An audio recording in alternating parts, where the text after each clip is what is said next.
पिछले वीडियो में जो बोला था, निफ्टी ने आज एग्जैक्ट वही किया। मिस किया लास्ट वीडियो या स्किप किया, वेब 3 आने वाली है। हेलो दोस्तों, वेलकम टू माय चैनल। मैं हूं आपका दोस्त the nice world. Nifty analysis, Nifty tomorrow में हम लोग 5 मिनट चार्ट को देखते हैं और इसमें निफ्टी का एलियट वेव एनालिसिस करने की कोशिश करते हैं।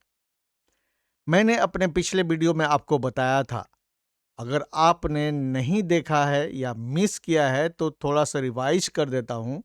यहाँ पे देखिए 30 दिसंबर से ये अपमूव दिख रहा है और इसमें मैंने जो एलियट वेव के स्मॉलर फ्रैक्टल्स को काउंट किया है। देखिए 1, 2, 3, ये 4 और इसके बाद यहाँ 5 और इन 5 सबवेव से मिलके बना वेव 1।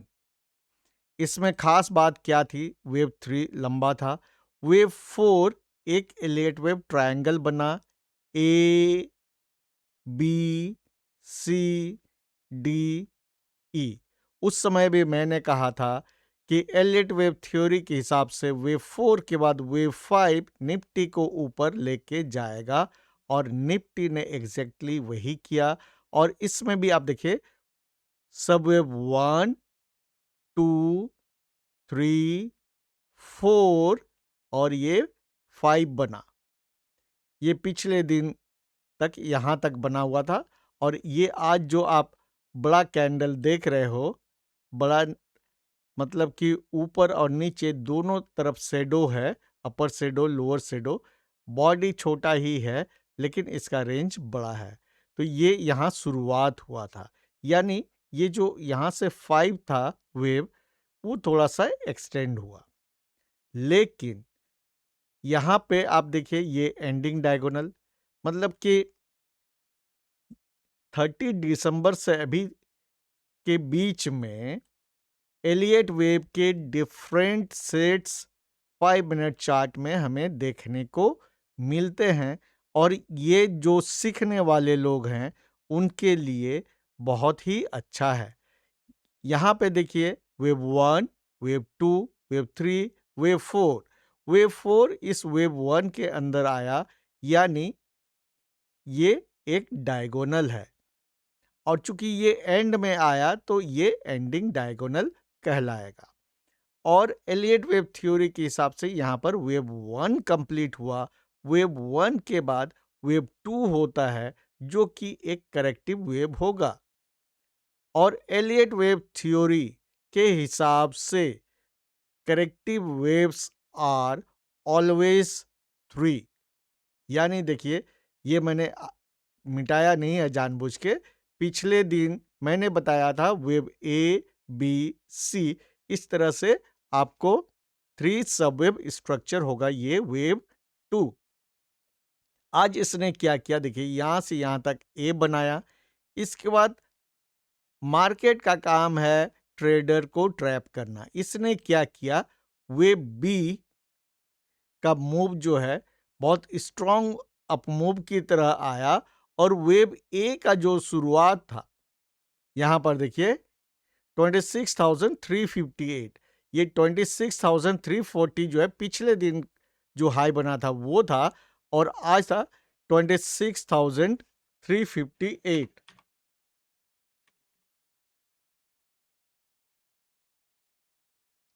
तो ये 26,358 का हाई इसने शुरू के 5 मिनट कैंडल में ही बनाया और उसी में देखिए लो बना 26,306 का और इसके बाद देखिए इस तरह से एक डीप आया।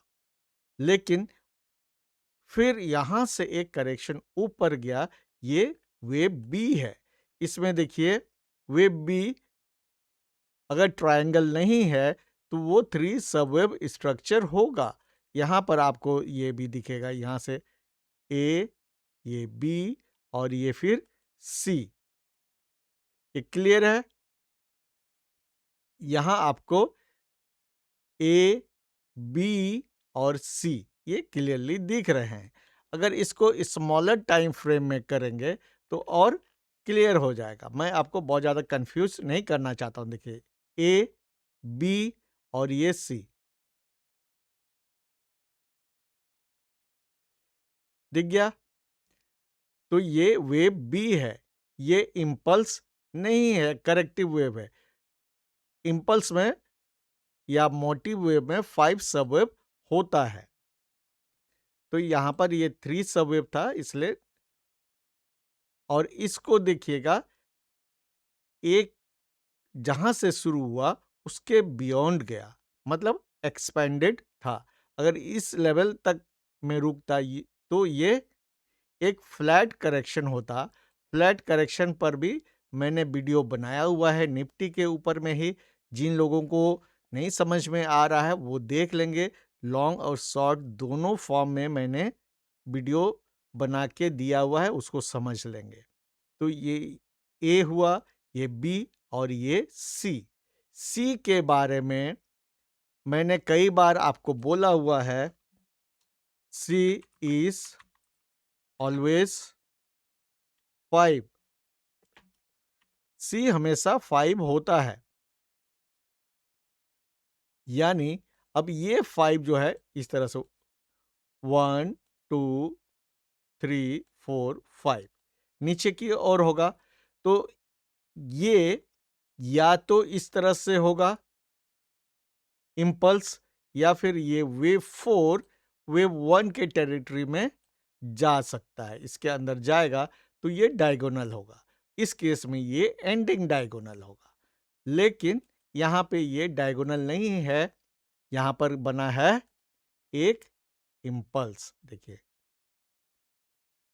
वो, वो ये हुआ 1, ये हुआ 2, ये 3, ये 4 और ये 5 अभी कंप्लीट नहीं लग रहा है।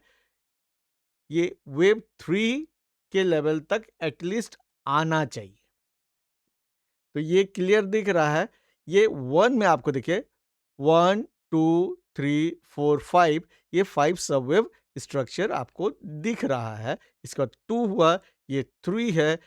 वेव 3 कहीं भी रहता है उसमें आपको मोमेंटम देखने को मिलता है। और इसके बाद वेव 4, फिर वेव 5। यानी एलियट वेव थ्योरी के हिसाब से निफ्टी को मिनिमम इसका जो लो है 26,210 तक तो आना चाहिए। 26,210 यहां तक आना चाहिए इस वेव को पूरा करने के लिए। और फिर ये कंप्लीट होगा वेव 2, या उससे थोड़ा नीचे भी आ सकता है। तो आप यहां पर देखिए 26,200 एक साइकोलॉजिकल लेवल है। 26,200 एक साइकोलॉजिकल लेवल है। तो 26,200 से 26,010 के बीच में आप कहीं भी इसको देख सकते हैं, या उसके नीचे भी थोड़ा आ सकता है।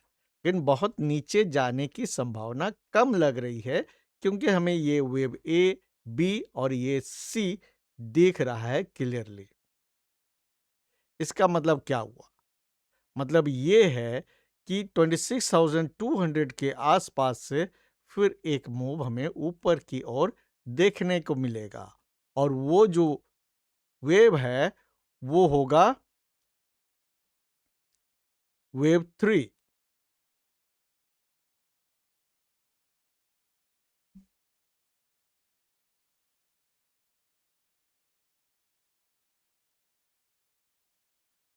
ये वेव 3 होगा। और मैंने आपको बहुत बार बताया हुआ है कि वेव 3 हम लोग कैसे निकालते हैं, फिबोनाची एक्सटेंशन लगा के। ये आपको करना होगा, जैसे कि यहाँ मैं दिखा रहा हूँ साइड में, आप देखिए 1 2 3 4 एंड 5 इस तरह है। मान लीजिए ये एग्जाम्पल मैं आपको बता रहा हूँ। अगर वेव 3 का वेव 1 और 2 का लेवल मेरे पास है, वेव 3 कैसे निकाल सकते हैं? यहाँ से लगाइए और ये फिर इस तरह से। जब आप लगाते हैं लेवल्स इस इन टूल्स का, आपको फिर 161.8% फिबोनाची रिट्रेसमेंट जो लेवल होगा वो मिनिमम आपको इस वेव 3 के लिए मिलना चाहिए। ये एलियट वेव थ्योरी के हिसाब से है। और मैं आपको बता दूं कि मैं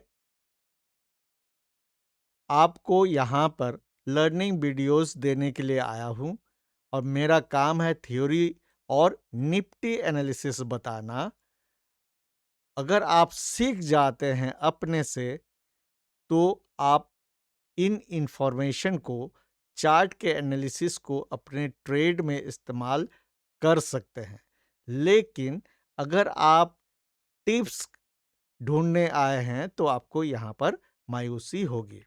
तो इन सभी चीज़ों में एक चीज़ जो हम लोगों को देखना ज़रूरी है, वो ये है, जो हमने पिछले बार फिबोनाची रिट्रेसमेंट लगाया हुआ था, उसके हिसाब से भी अगर इसको थोड़ा-सा आप चेंज करें इस तरह से, तो यहाँ पर देखिए ये 38.2% फिबोनाची रिट्रेसमेंट लेवल इस ज़ोन में आ रहा है। 26,180 से लेके 26,210 के बीच का जो ज़ोन होगा, ये बहुत इम्पोर्टेंट होगा। इसको ध्यान में रखना है। ये जो ज़ोन है। इसलिए अगर मार्केट यहाँ पर रहता है तो आपको बहुत ध्यान से समझना होगा। तो आप समझ ही रहे होंगे, अगर आप सीजन्ड ट्रेडर हैं तो इस इंफॉर्मेशन को आप कैसे इस्तेमाल करेंगे। और मैं हमेशा कहता हूँ कि ट्रेडिंग में रिस्क मैनेजमेंट और ट्रेडिंग साइकोलॉजी सबसे इम्पॉर्टेंट होता है। आप जो सीखे हैं उसका वैल्यू तभी है जब आप उसको फुल डिसिप्लिन के साथ प्रैक्टिकली अप्लाई कर पाते हो। अदरवाइज कोई भी इंफॉर्मेशन, कोई भी स्ट्रेटेजी और कोई भी टिप्स काम नहीं करेगी। ट्रेडिंग में कंसिस्टेंटली सक्सेसफुल होने के लिए आपका इंटेलिजेंट होना जरूरी नहीं है। अगर इंटेलिजेंसिया ही क्राइटेरिया होता स्टॉक मार्केट में सक्सेसफुल होने के लिए, तो सभी डॉक्टर्स, इंजीनियर्स और साइंटिस्ट जो है आज स्टॉक मार्केट से सबसे ज्यादा पैसा कमा रहे होते। अब आते हैं निफ्टी डबल सीपीआर स्ट्रेटेजी में। बात करते हैं 5 मिनट चार्ट में।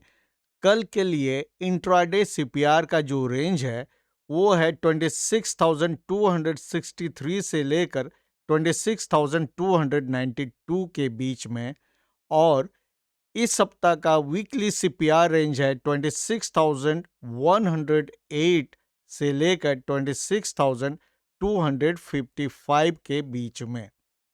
यानी कि ये दोनों सीपीआर एक दूसरे के बेहद नजदीक है और अभी ये मार्केट क्लोज किया है दोनों सीपीआर रेंज के बीच में ही।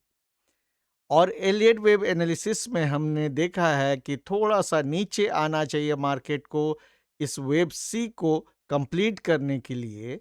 तो इसके बाद मार्केट को अगर ऊपर जाना है तो ये दोनों रेंज के ऊपर निकलना होगा फ्री होने के लिए। जब तक इन दोनों रेंज के अंदर ही रहेगा मार्केट, तो उसमें कंसोलिडेशन भी हो सकता है एज पर सीपीआर स्ट्रेटेजी। लेकिन जैसे ही इस रेंज यानी 26,292 के ऊपर मार्केट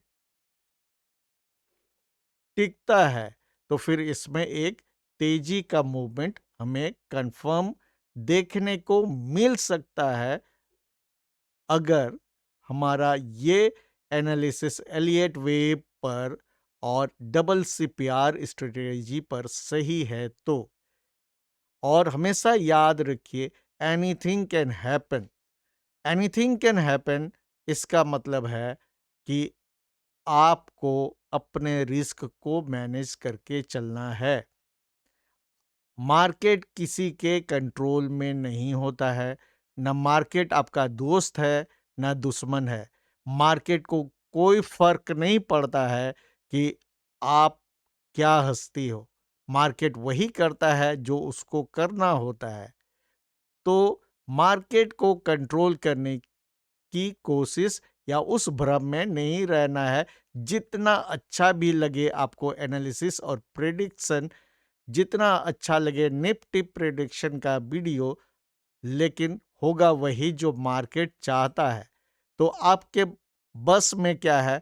आपके वश में है कि आप कितना लॉस ले सकते हो।